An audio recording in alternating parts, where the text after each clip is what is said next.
Schofield. I'm a hazmat instructor with the Delta Fire Department. I was part of the team that was tasked to try to assemble this vehicle. We went through the whole process starting over about a year and a half ago, and this is our end result. We just got delivery recently.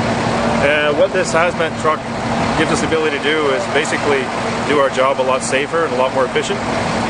This truck has a tremendous amount of resources and tools at our disposal that we haven't had in the past.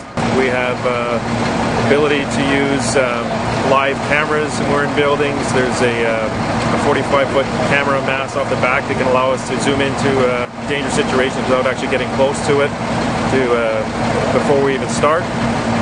We have the ability to tie into businesses with wireless signals that we didn't have before, and we also have the ability to research a lot of the incidents or a lot of products that we're going to be dealing with on the way to calls now, because we have a mobile resource center with fully stocked computers. So this is our mobile resource center in here. So we have our computers set up here, that we have our programs for identifying chemicals and how we're going to deal with them. It allows us to basically plan ahead for what we have, and also to warn crews that are actually at the scene already of a potential hazmat incident that what dangers they might be facing. Everything else in this truck is state-of-the-art. It has a smart board in there. It has recording devices for our cameras. It has a light tower, a state-of-the-art light tower.